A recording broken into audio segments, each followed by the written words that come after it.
For those of you who aren't aware or need a reminder about the National Prostate Cancer Audit, this was commissioned by HQIP as part of the National Prostate Cancer Programme, and the contract was awarded to the Clinical Effectiveness Unit, who've been driving this as a partnership with BAUS, the British Urological Group, and the National Cancer Registry.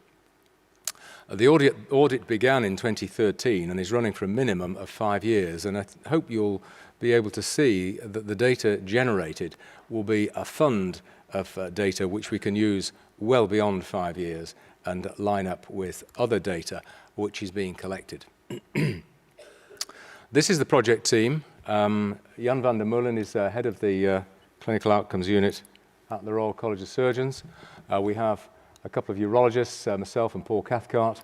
We have a couple of radiotherapists, Heather Payne and Ajay Agarwal, and then a variety of people behind the scenes, statisticians, managers, and so on, working in alignment with cancer registries, trusts, and so on throughout England and Wales. And Howard Kynaston is leading the charge for the Wales group, who are running along but just slightly behind the England group with the data collection, but it'll all come together at the end.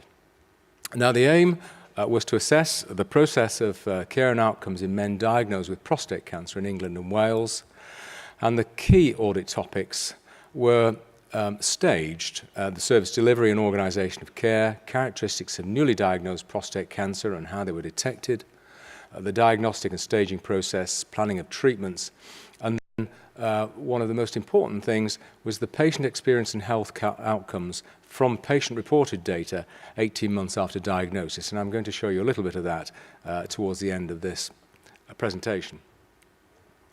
The key objectives are coming year 1, year 2, year 3, and we've published reports from year 1 and year 2, and these are available online.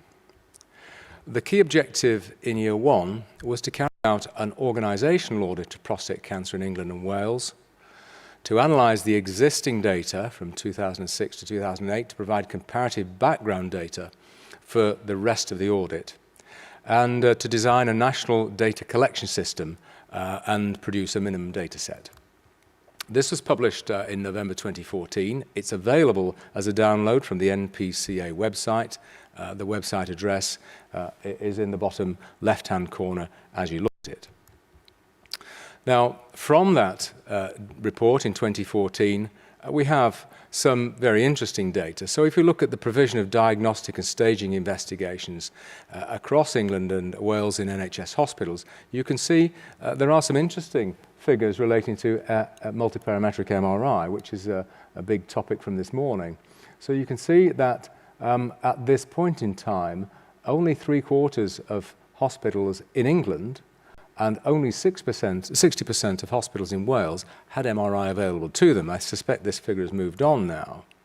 But if you then look at the availability of radical treatment modalities in NHS trusts in England and Wales, you can see that the provision of surgical services for prostatectomy was quite mixed, and particularly the provision of external beam radiotherapy, and especially brachytherapy, was really quite patchy. So if you look at Wales, for example, and you look at 3D conformal and IMRT, England and Wales, most of the teams have that. But if you then look at brachytherapy, and particularly high dose rate brachytherapy, which is an established treatment for high-risk prostate cancer, then that really is not available in significant areas of the country. We published this from the NPCA in clinical oncology this year, and you can see that there are substantial areas of the country which don't have brachytherapy, and especially don't have high dose rate brachytherapy. So it's a very useful cross-sectional tool to see what's available. Now, if we look at another element of this, and again, this is from the 2014 report, you can look at the clinical nurse specialist availability. And once again, we can see that although we have lots of urology clinical specialist nurses, we really don't have nearly enough specialty-trained oncological specialist nurses. So The first year annual report has produced recommendations which are available and which you can benchmark your own practice against, so that NHS providers should ensure multiparametric MRIs available. For example, HDR brachytherapy provision should be improved, and a number of other elements relating to supportive care should be put in place where they're not available. Now, when we go on and look at the analysis of the data from that 2014 set, inevitably big data sets are a little dirty, so you have to shake down the data.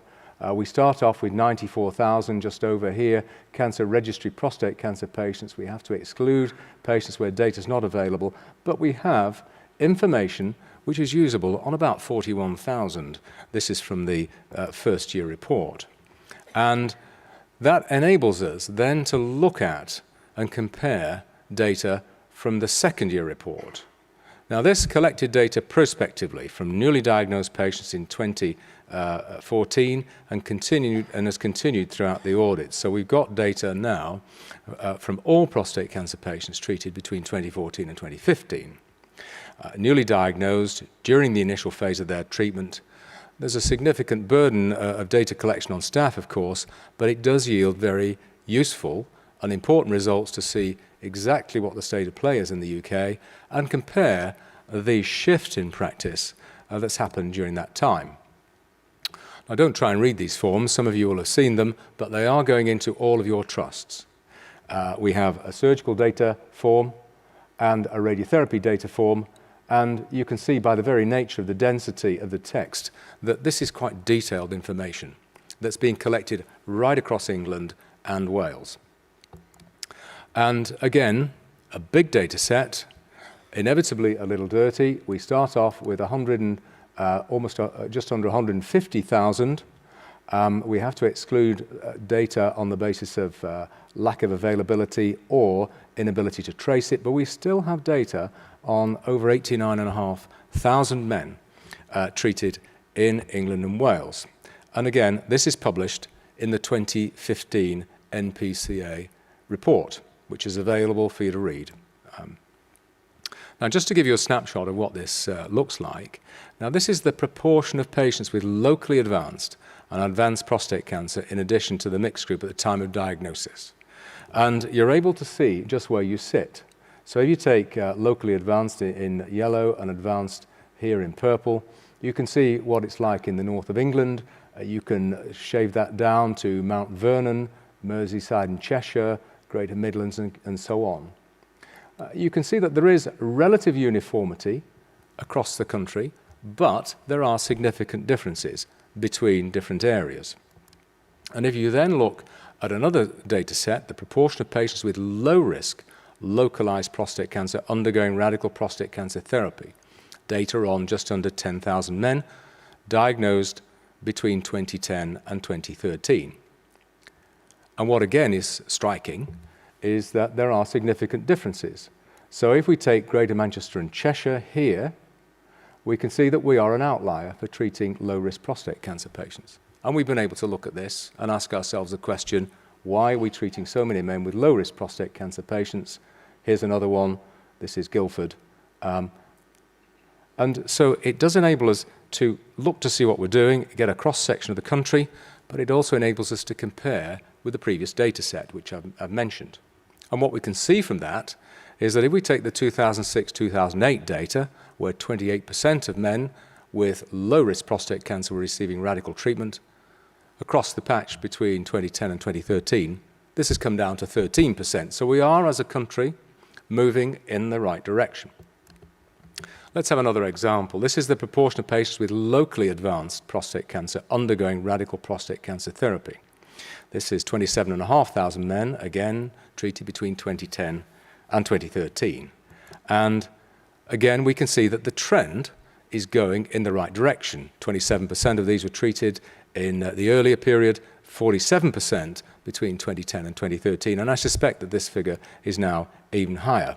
And we can look at other elements of it. So you take length of stay after radical prostate cancer surgery, that is going down. So stays greater than 3 days, now about 22%, and probably a reflection of the shift towards robotic radical prostatectomy. So the conclusions in the second-year annual report, implications for practice, is there's clear potential to evaluate routine practice, to see what's going on, and to get information on data, staging, and see where treatments are happening and whether they should be happening in your area. Now, to give an example of how we can use this data set, this is data which has been collated and produced by Aaron Sargentram, who's our research fellow working within the prostate cancer audit under the supervision of the team.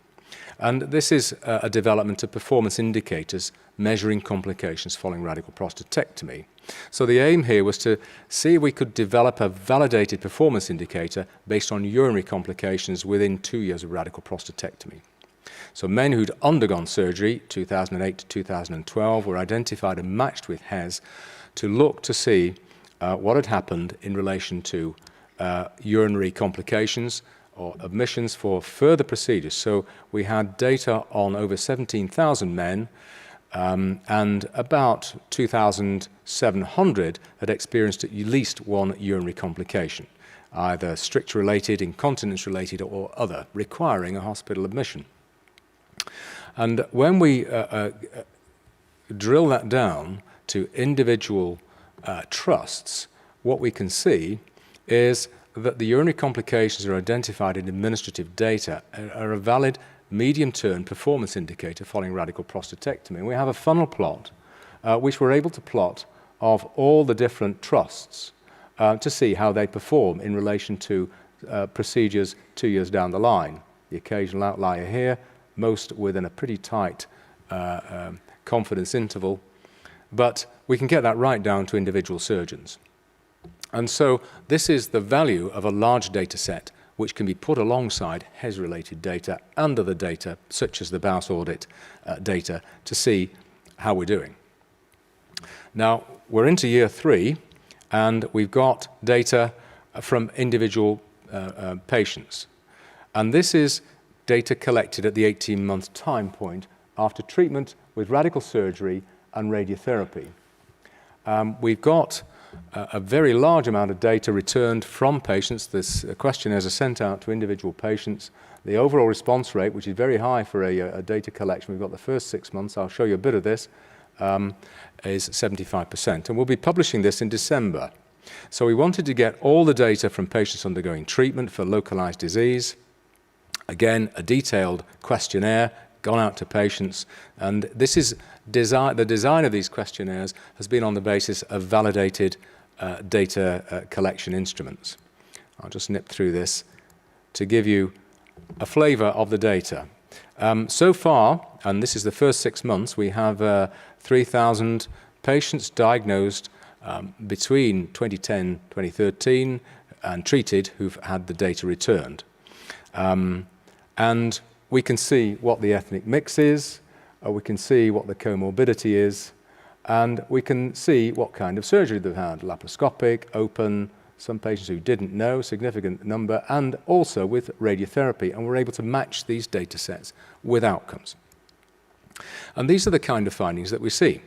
So if you take the EPIC score, this is for mixed symptoms, urinary, bowel, hormonal, sexual, urinary, and so on, you can see that here is patients who've got no great problems, but if you take such a complication as urinary problems, there are a significant number who have urinary problems, there are a significant number who have bowel problems, and we can discriminate that between surgery and radiotherapy. And we can link that in to the sites that the patients have had their treatment. We can link it into whether that treatment is radiotherapy or surgery.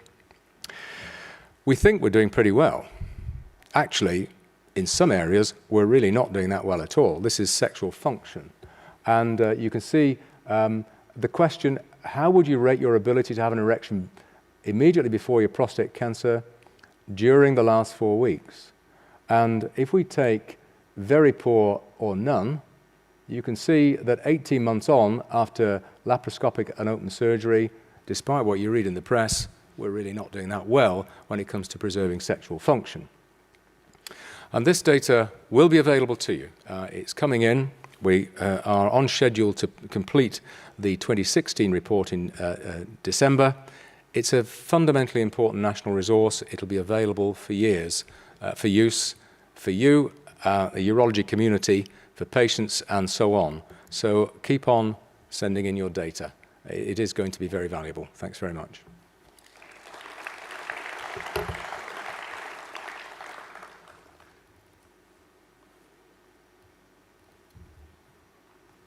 If anyone has any questions, we can take a question or two, but I think we're probably up to time.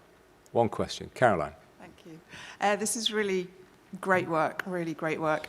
A question about international benchmarking. Obviously, you've got the national benchmarking and 4 nations, but Movember are working a lot on looking at things across the countries, and I wondered whether this might be suitable or shareable data for that work, where you've got urologists from all over the world looking to share data and see what we can learn.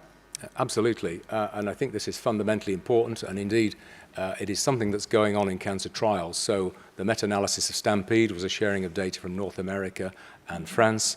We have a big international collaboration called the IceCap collaboration, which is all the patients having M0 disease treated. We have 24,000 patients internationally. These are really going to set the international benchmarks for what we do.